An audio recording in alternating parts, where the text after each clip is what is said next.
sou Kátia Eu sou o Severino. Severino, nós participamos do congresso do CINEP e nós queríamos colocar para vocês algumas reflexões que normalmente nos encontros que nós vamos, existem essas perguntas que são recorrentes.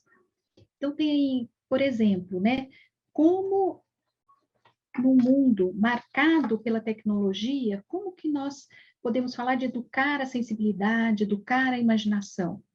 Essa é uma das questões mais presentes pela vertigem tecnológica que nós vivemos, essa revolução contínua tecnológica. Mas nós sempre lembramos, nós sempre relembramos que tecnologia é faca de dois gumes. Vocês sabem que há muitos pensadores, cientistas, pesquisadores, terapeutas, eles têm chamado a nossa atenção para isso. Tecnologia é faca de dois gumes, depende muito de como nós usamos. O sentido, o significado vem do como nós usamos. E, embora seja um fenômeno historicamente recente, esse excesso de telas tem atingido profundamente as crianças, mais ainda as crianças pequenas, na primeira infância, um pouco depois da primeira infância.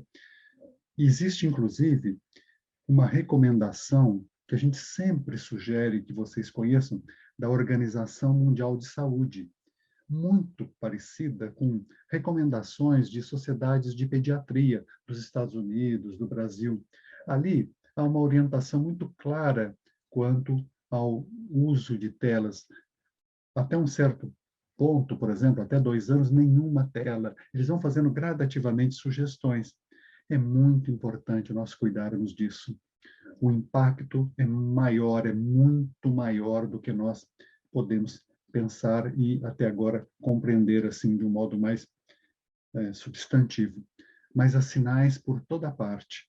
É muito importante fazer acordos com as crianças, com os filhos, com as filhas, fazer pactos, fazer limites, acompanhamentos, referências. E o mais importante de tudo, Kátia sempre fala isso, é criar alternativas.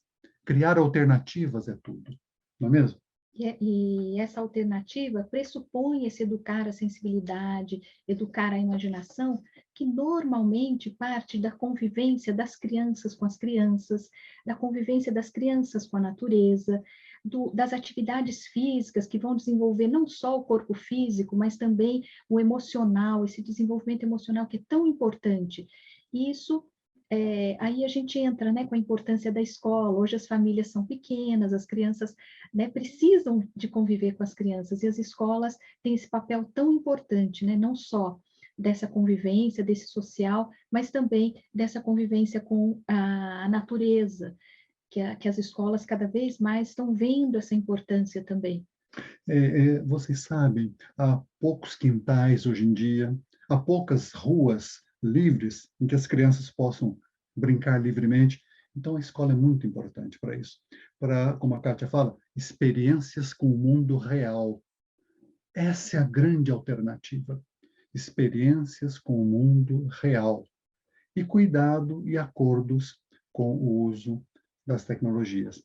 A sensibilidade, a imaginação e também a inteligência precisam dessa atividade real da criança, dessa convivência da criança.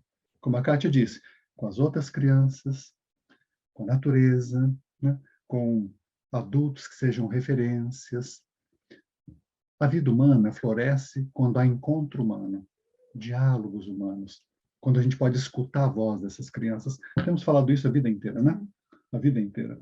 Tem uma outra questão muito próxima dessa, quase inseparável, que vem enquanto nós estamos conversando com escolas, que é uma parte da nossa vida, né? Conversar com pessoas que trabalham nas escolas. E sempre vem essa pergunta para nós.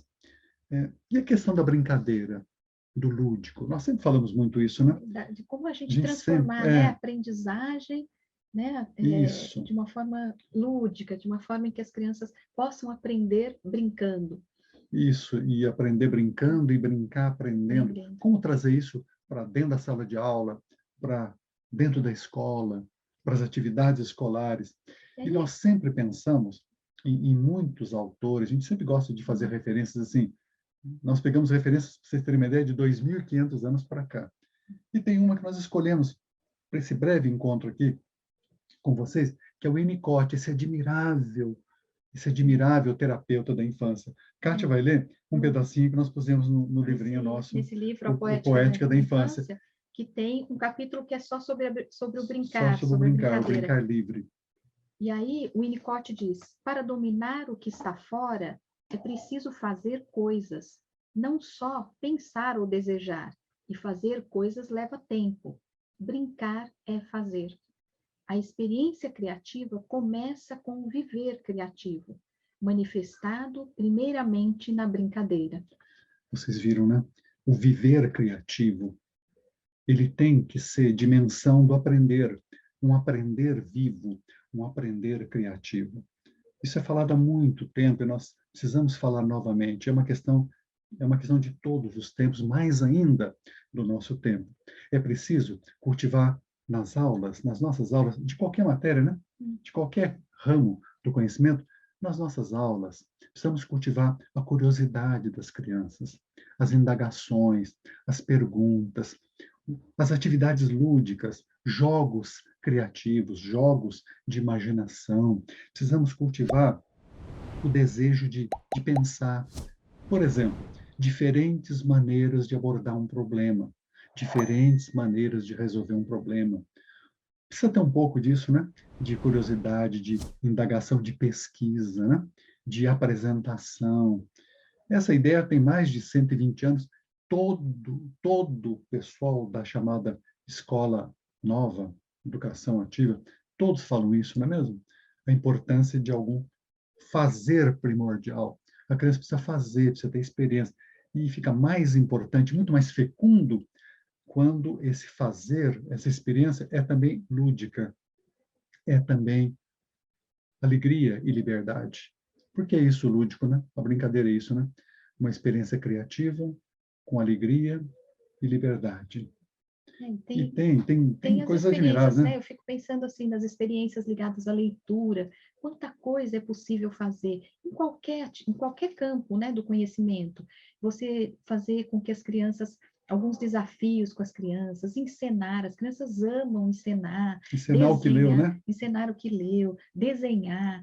E com as crianças menores, às vezes dá para você fazer atividades no concreto mesmo, criar o próprio professor, criar algum tipo de jogo que faça daquela leitura uma continuidade do gostar de ler, porque as crianças pequenas, elas gostam, quando elas estão aprendendo a ler, elas gostam muito. Depois é que a gente percebe que algumas acabam, né, esse gosto vai diminuindo conforme vai passando o tempo. Então, como despertar ou como cultivar esse gosto do ler, esse gosto do aprender, esse gosto do pensar? Então, essas atividades com leituras, através de jogos, de desenhos, de encenação, e às vezes até as próprias crianças, se o professor chamar, nós vamos ver como as crianças vão criar outras formas, né, de trabalhar com aquela leitura também. Então, acho que a gente tem que fazer essa proposta para as crianças e também receber propostas delas. Vocês estão vendo que é um dos campos mais primordiais da escola e da educação, a questão do ler, né? Desenvolver o gosto de ler, a alegria de ler. Isso é para a vida inteira, isso muda profundamente a relação dessa criança com o conhecimento e com o aprender. E Isso é primordial, o né? ler está em todas Está em as tudo, disciplinas, né? está em todos E leitura os campos do criadora e conhecimento. lúdica. Isso é fundamental, né? É um dos melhores exemplos da brincadeira para dentro das atividades escolares, né? E uma outra questão também que sempre volta, mas vocês não acreditam como isso retorna para nós todas as vezes, é a preocupação com resultados. Por Resultado, causa dessa sociedade que a gente vive, né?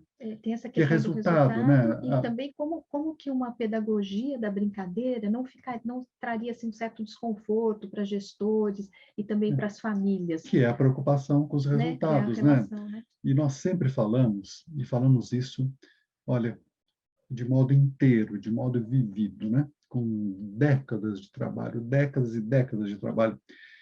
resultado em educação não é só o resultado imediato, imediatista. Não é só o que se pode quantificar imediatamente.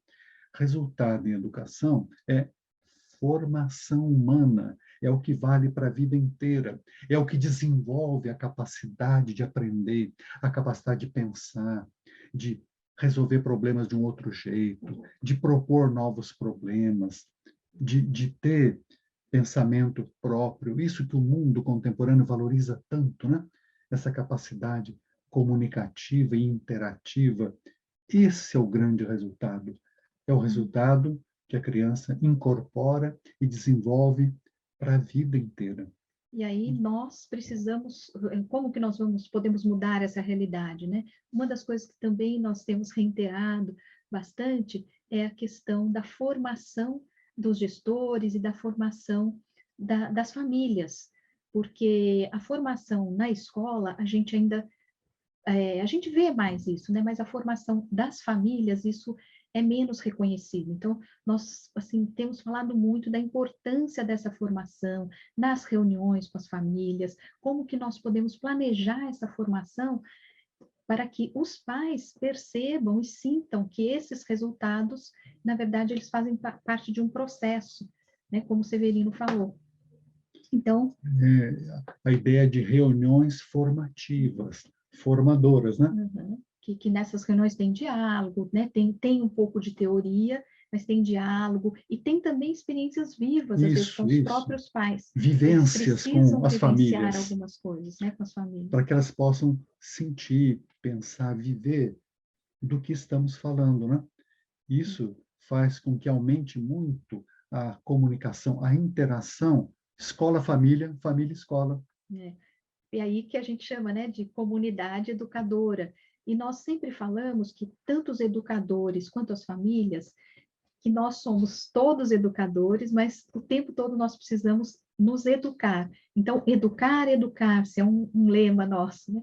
Todos nós, o tempo todo, estamos também participando desse processo de educar e educar-se. E aí tem aquela frase que a gente gosta muito, um poema do Murilo Mendes, que diz: ainda não estamos acostumados com o mundo, nascer é muito comprido. Então é um pouco isso, né? Estamos sempre nascendo, e se educar-se, acho que pode se relacionar com isso, né, Severino? É isso mesmo. Acho que é isso. Até mais. É.